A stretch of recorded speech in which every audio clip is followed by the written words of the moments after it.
ಶ್ರೀ ದುರ್ಗಾಂಬಿಕೆಯ ಬಲನುಂಟು ಭಕ್ತಿಯೋಳ ಅಂಬಿಕಾ ಸುತ ವಿಘ್ನರಾಜ ಪೇರು ಸಂಸ್ಕೃತಿಸಿ ಅಮುನಿದಿಯೋ ಅಪ್ಪನಿಗೆ ಕೈ ಮುಗಿದು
ಇರುವಂತಹ ಸ್ಥಳ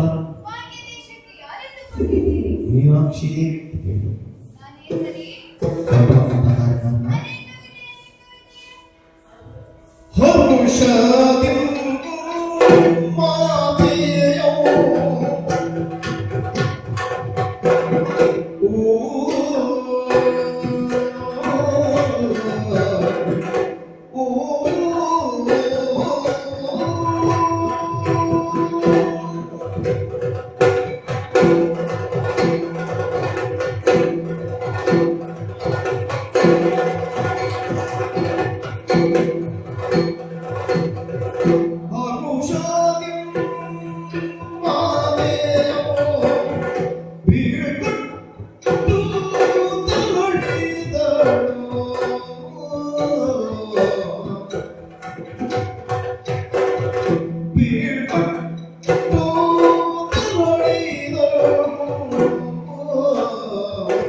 ಹಾಗೆಂದು ನಾನು ಒಬ್ಬಳೇ ಹೋದರಾಗಿದ್ದ.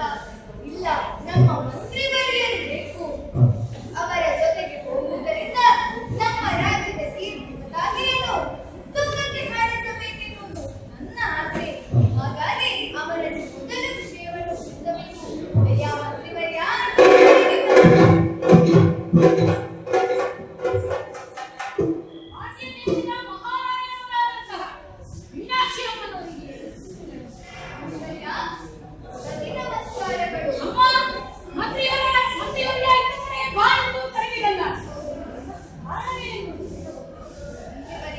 ನಿಮ್ಮನ್ನು ಕರೆಸುವುದಕ್ಕೆ ಬಲವಾದ ಕಾರಣವಿದೆ. ನೀವು ನನ್ನ ತಂದೆಯ ಪ್ರಾಯದವರು.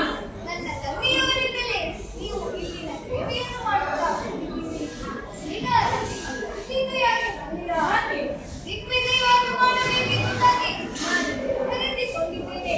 ಹಲವು ರಾಜ್ಯಗಳನ್ನು ಸುತ್ತಿ ಕಪ್ಪು ದಾಳಿಗಳನ್ನು ಸಂಘಟಿಸುವ ಮೂಲಕ ನಮ್ಮ ರಾಜ್ಯದ ಕೀರ್ತಿಪತಾಕೆಯನ್ನು ಸುಖಕ್ಕೆ ಹಾರಿಸಬೇಕು ನನ್ನ ಆಸೆ. ಇದರ ಬಗ್ಗೆ ನಿಮ್ಮ ಅಭಿಪ್ರಾಯವನ್ನು ತಿಳಿಸುತ್ತೀರಾ?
ನೀನಿನ್ನೂ ಚಿಕ್ಕವಳು. ಅದು ಮಾತ್ರವಲ್ಲ, ಹೆಣ್ಣು ಮಗಳಾಗಿದ್ದೀರಿ. ಈ ಭೂಲೋಕದಲ್ಲಿ ಹಲವಾರು ಕ್ಷತ್ರಿಯ ರಾಜರುಗಳು ಇದ್ದಾರೆ ಅಮ್ಮ. ಅವರನ್ನೆಲ್ಲ ಸೋಲಿಸಿ ತಮ್ಮವನ್ನು ಪಡೆಯುವಂತದ್ದು ಸುಲಭದ ಮಾತೇ ತಾಯಿ. ಇದು ನಿನ್ನಿಂದ ಸಾಧ್ಯನೇ?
ಸೀರೆ ಹಲವು ರಾಜ್ಯಗಳನ್ನು ಸುತ್ತಿತು. ಅಂಕ ಬಳ್ಕ ಕಳಿಸ ಕಾಂಬೋಜರ್ ಮುಂತಾದ ರಾಜ್ಯಗಳನ್ನು ಸುತ್ತಿ ಅಲ್ಲಿ ಕಪ್ಪವನ್ನು ಸಂಗ್ರಹಿಸಿದೆವು. ಯುದ್ಧಕ್ಕೆ ಸಿದ್ಧರಾಗಿದ್ದರು. ಅವರನ್ನು ಯುದ್ಧದಲ್ಲಿ ಸೋಲಿಸಿ ಅವರ ಗರ್ವವನ್ನು ಮುರಿದು ಕಪ್ಪವನ್ನು ಸಂಗ್ರಹಿಸಿದವರು ನಾವು. ಮುಂದುವರೆದ ಒಂದಾಕ್ಷಣ ಬಂದು ತಲುಪಿತು ಕಾಶ್ಮೀರ ದೇಶ. ಈ ರಾಜ್ಯದ ಸಿರಿ ಸಂಪತ್ತನ್ನು ನೋಡುವಾಗಲೇ ಇಲ್ಲಿನ ಅರಸನ ಬಳಿ ಉಳಿಯುತ್ತದೆ. ಆಗಿದ್ದ ಮೇಲೆ ಈ ರಾಜ್ಯವನ್ನು ನಾವು ಬೆಳೆಸಿಕೊಳ್ಳಬೇಕು. ನಮ್ಮ ಸೇನೆ ಕಂಡ ಕಷ್ಟವನ್ನು ಮುತ್ತಲಿದೆ.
ಕಾಶ್ಮೀರ ಪ್ರಭೆ ಯಾರು ಕೊಟ್ಟಿದ್ದೀರಿ? ಶೂರಸೇನ ಛಾತ್ರಿಗಳಿಗೆ ಹಾಗೆ ಇಟ್ಟುಕೊಳ್ಳಬಹುದು. ಓದು ಸ್ವತಂತ್ರ ಅನೇಕ ವೇಳೆಗಳಲ್ಲಿ ಆಲಿಸಿರಲು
ಅಖಿಲತೆ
ಈ ದೇಶಾಧಿಪರಾದಂತಹ ಅವರ ಕುಲಕ್ಕೆ ಸವಾಲು ಒಡ್ಡುತ್ತಾ ಬಂದಿದ್ದೀರಲ್ಲ, ಮಾತ್ರವಲ್ಲ ನಿನ್ನನ್ನು ನೋಡುವುದಕ್ಕೆ ಚಿಕ್ಕ ಪ್ರಾಯದವಳ ಹಾಗೆ ಕಾಣ್ತಾ ಇದ್ದೀರ. ಆದ್ದರಿಂದ ಹೇಳ್ತಾ ಇದ್ದೇನೆ, ಯಾಕೆ ಬೇಕು ಇದೆಲ್ಲ? ಕೈಯಲ್ಲಿ ಮಗುವನ್ನು ಹಿಡಿದುಕೊಂಡು ಗಂಡನ ಮನೆಯಲ್ಲಿ ಇರೋದು ನಿಮಗೆ ಲೇಖನಪ್ಪ ಹಾಗೆ ಹೇಳ್ತಾ ಇದ್ದೇನೆ. ನಾನು ನೀನು ಯಾಕಂದ್ರೆ ಎಲ್ಲ ರಾಜ್ಯ ಕುಲವು ಸಹಿತ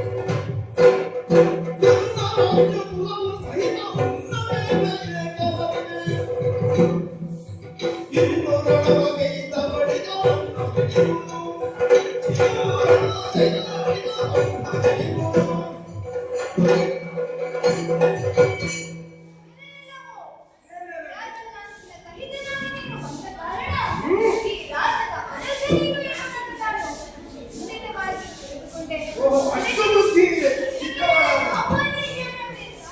ಓಹೋ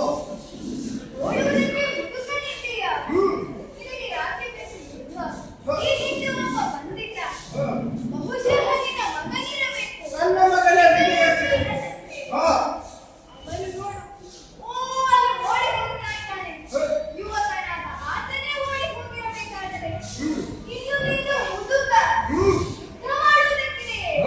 ಅಷ್ಟು ಮಾತ್ರವಲ್ಲ, ನಾನು ಯಾರು ಎಂಬುದಾಗಿಯೂ ಕೇಳಿದೆಯಲ್ಲ. ಯುದ್ಧಕ್ಕೆ ನಿಂತ ನಂತರ ಇನ್ನೊಂದು ಗುಂಪಿನ ಕುಲ ಗೋತ್ರವನ್ನು ಕೇಳಬೇಕೇನೆಂದಿಲ್ಲ.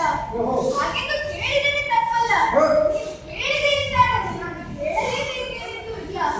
ಹಾಗಾಗಿ ನಿನ್ನಲ್ಲಿ ಸಾಮರ್ಥ್ಯ ಉಂಟಾದರೆ ಮಾತನ್ನು ನಿಲ್ಲಿಸಿ ಶಕ್ತಿಯನ್ನು ಚಿಕ್ಕ ಪ್ರಾಯದವಳನ್ನು ನೀವು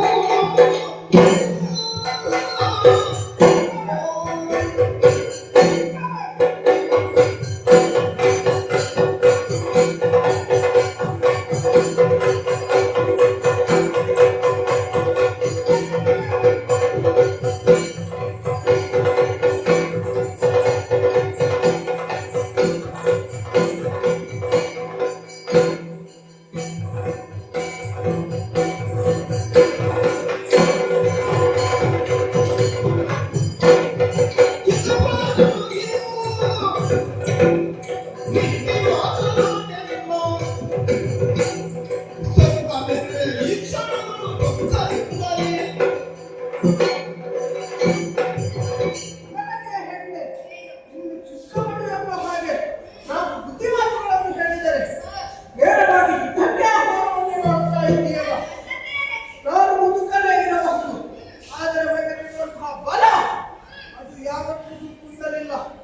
ಆದ್ದರಿಂದ ಸಾರಿ ಸಾರಿ ಹೇಳುತ್ತಾ ಇದ್ದೇನೆ, ನಿನ್ನಲ್ಲಿ ಬಲವಿದ್ದರೆ ಅದನ್ನು ಹಾಗೆ ಮುಚ್ಚಿಟ್ಟುಕೋ. ಯಾಕೆ ಬಲ್ಲ? ಮುಂದೊಂದು ದಿವಸ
ಈಗ ಯಾರೆಂದು ಬಲ್ಲೆಯದು?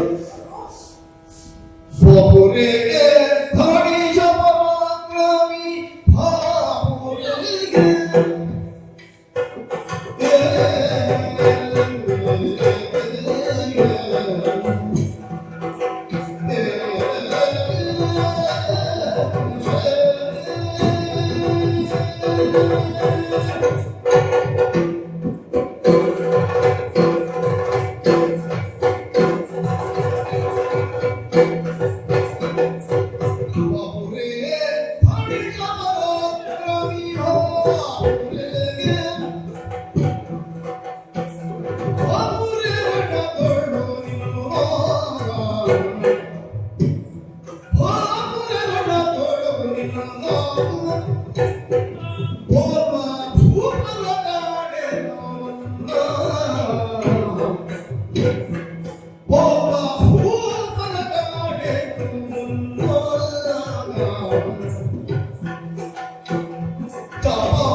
ಇದೀಗಲೇ ಹೇಳಿದ ಹಾಗೆ ಕಲಹಪ್ರಿಯ ನಾನು ಹೌದು ಅಲ್ಲ ಅಂತೇಳಿ ಅಲ್ಲ, ಅದು ಎಲ್ಲ ಪ್ರಸಂಗದಲ್ಲೂ ಕಲಹಪ್ರಿಯ ಅಂತ ಹೇಳ್ಕೊಂಡು ಹಾಗೆಯೇ ಬಂದ್ರಾದಿತ್ತು. ಹಾಗಾಗಿ ಇದೊಂದು ವಿಶೇಷ ಇರಲಿ ಎನ್ನುವ ಹಾಗೆ ವಿಧಿ ಸಂಕಲ್ಪ.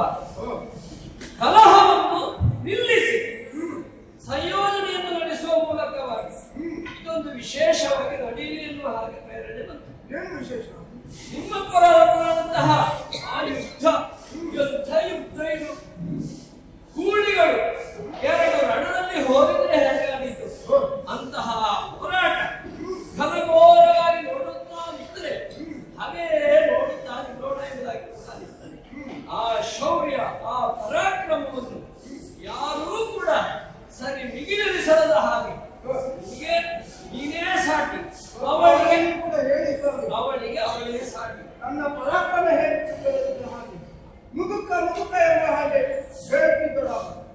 ನಿನ್ನ ಶೌರ್ಯಕ್ಕೆ ಮುಕ್ಕು ಅಂತ ಹೇಳು. ಅದು ಅವಳಿಗೆ ತಿಳಿಸಬೇಕು. ಅದು ಅವಳಿಗೆ ಕೂಡ ತಿಳಿಸಬೇಕಾದಂತ ಹೌದು. ಮೊದಲು ನಿನ್ನಲ್ಲಿ ಮಾತಾಡ್ಬೇಕು. ಹಾಗಾಗಿ ನಿಮಗೆ ಮೊದಲ ವಿಷಯ ತಿಳಿಸುವ ಅಯ್ಯ, ನಿನ್ನಲ್ಲಿರುವಂತಹ ಪರಾಕ್ರಮ ಅದು ಹೇಗಿರಬೇಕಾಗಿತ್ತು? ಸಮಾನವ ಕೂಡ ಯುದ್ಧ ಇರಬೇಕು ಲೋಕದಲ್ಲಿ. ಆದ್ರೆ ನೀನೀಗ ಆ ಬಾಲೆಯ ಕೂಡ ಯುದ್ಧ ಮಾಡ್ತಾ ಇದೆಯೆಂಬ ಹಾಗೆ ಆಲೋಚಿಸಿದ್ರೆ ಅದು ಕೂಡ ನಮ್ಮ ಹೆಣ್ಣುತನವೇ ಆಗಬಹುದು. ಯಾಕೆ ಹೇಳ್ತಾ ಇದ್ದೇನೆ ಈ ಮಾತು? ಯಾರಾದ್ರೂ ಹಾಗೆ ಭಾವಿಸಿದ್ರೆ, ಅಬಲೆ ಎಂಬುದಾಗಿ ಆಕೆಯನ್ನು ಭಾವಿಸಿದ್ರೆ ಅದು ಶುದ್ಧ ತಪ್ಪು. ಆಕೆಯಲ್ಲೂ ಕೂಡ ಪರಾಕ್ರಮ ಇದೆ. ನಿನಗೆ ಸರಿಸಾಟಿಯಾಗಿ ನಿನ್ನ ಜೊತೆಯಲ್ಲಿ ಯುದ್ಧಕ್ಕೆ ನಿಲ್ಲಬೇಕು ಅಂತಿದೆ. ಆದ್ರೆ ನೀನು ಕೂಡ ಸ್ವಲ್ಪ ಆಲೋಚನೆ ಮಾಡ್ಬೇಕು. ಯಾಕೆ ಇವಳ ಜೊತೆಯಲ್ಲಿ ಗೆಲ್ಲುವ ಅಂತ ಇಲ್ಲ ಎಂಬ ಹಾಗೆ ಆಲೋಚಿಸಿ ನೋಡಿದ್ರೆ ಈಗ ಯಾರು ಬಲ್ಲೆಯ? ಈಗ ನಿನ್ನ ಮೊಮ್ಮಗಳಾಗಬೇಕು. ನಿನ್ನ ಮಗಳು ಎಲ್ಲಿದ್ದಾಳೆ ಹೇಳು? ಆಮೇಲೆ ನೀನು ಅವರನ್ನು ಕಂಡುಹಿಡಿಯಬೇಕು. ಅಷ್ಟೇ ಲೆಕ್ಕ ಇರಬಹುದು. ಹಾಗಾಗಿ ಆಕೆಯ ವಂಶೋದ್ಧಾರವಾದ ಆ ಬಳಿಕದ ಕಥೆಗಳು ಆಕೆ ಯಾವ ಮಟ್ಟಕ್ಕೆ ತಲುಪಿದ್ದಾರೆ ನೋಡಿದ್ದೀಯೇ ಈಗ ಸತ್ಯ ಮೊಮ್ಮಗಳನ್ನು? ನೋಡದಿದ್ರೆ ನೋಡಿಕೊಳ್ಳಿ. ಹೌದು. ಹಾಗಾಗಿ ಹೇಳೋದು ಸಾಮಾನ್ಯವಾಗಿ ಲೋಕದಲ್ಲಿ ಅಚ್ಚಿ ಮನೆಗೆ ಎಲ್ಲರಿಗೂ ಬೇಕು. ಆವಾಗ ಸಂಬಂಧವನ್ನು ಇಟ್ಟುಕೊಳ್ಬೇಕು. ಆ ಮೂಲಕವಾಗಿ ಸಂಬಂಧ ಬೆಳೆದು ಅದರಲ್ಲಿ ಸಿಗುವಂತಹ ಸಂಸ್ಕಾರ ಬೇರೆಯೇ ಇರುವಂತದ್ದು. ಹಾಗಾಗಿ ಆ ಸಂಬಂಧ ಆ ಸಂಪರ್ಕ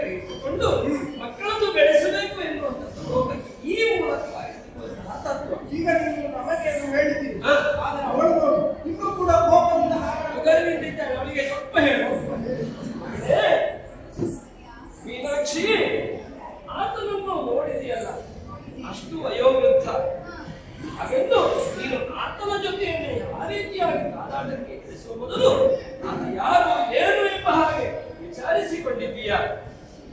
ಆತ ಬೇರೆ ಯಾರೂ ಅಲ್ಲ, ನಿನ್ನ ಅಜ್ಜನಿದ್ದಾನೆ. ಖ್ಯಾತಿ ಬರ್ತಳೆ ನಿನ್ನನು, ಖ್ಯಾತಿ ಬರ್ತಳೆ ನಿನ್ನನು ಪಾಲಿಸಿದಂತ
ನಿನಗೆ ಶೌರ್ಯ ಇದೆ, ಪರಾಕ್ರಮ ಇದೆ.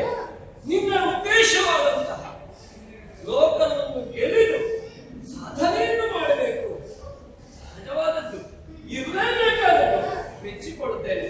ಆದ್ರೆ ಎದುರಾಳಿ ಯಾರು, ಯಾಕಾಗಿ ನನ್ನವರ ಜೊತೆ ಯುದ್ಧ ಮಾಡಬೇಕು, ಅವರ ಹಿನ್ನೆಲೆ ಏನು, ಅವರಿಗೂ ನನ್ನ ದೇಶ ಅಥವಾ ನನ್ನಿಗೂ ಏನಾದರೂ ಸಂಬಂಧಗಳಿವೆಯಾ, ಇದೆಲ್ಲ ಸ್ವಲ್ಪ ಆಲೋಚಿಸಬೇಕು. ಯುದ್ಧ ಎಂದಾಕ್ಷಣ ಸಮಾನತೆ ಬೇಕಂತೆ. ಯುದ್ಧ ಇರಬಹುದು, ವೈವಾಹಿಕ ಸಂಬಂಧ ಇರಬಹುದು, ಗೆಳತನ ಇರಬಹುದು, ಇದರಲ್ಲೆಲ್ಲ ಸಮಾನತೆ ಬೇಕು ಎನ್ನುವುದಕ್ಕೆ ಶಾಸ್ತ್ರೋಕ್ತಿ. ಹಾಗಿರುವಾಗ ನೀನು ಈತನ ಜೊತೆಯಲ್ಲಿ ಯುದ್ಧ ಮಾಡುವುದಕ್ಕಾಗಿ ಕಂಡುಕೊಂಡಂತಹ ಸಮಾನತೆ ಶೌರ್ಯ ಇರಬಹುದು. ಆದರೆ ಆತನ ಹಿನ್ನೆಲೆಯನ್ನು ನೀನು ತಿಳಿದಿರಬೇಕು. ಹೌದು, ಸಂಬಂಧದಲ್ಲಿ ನಿನಗೆ ಈತ ಅಜ್ಜನರು, ನಿನ್ನ ತಾಯಿಯ ಅಪ್ಪ ಈತ.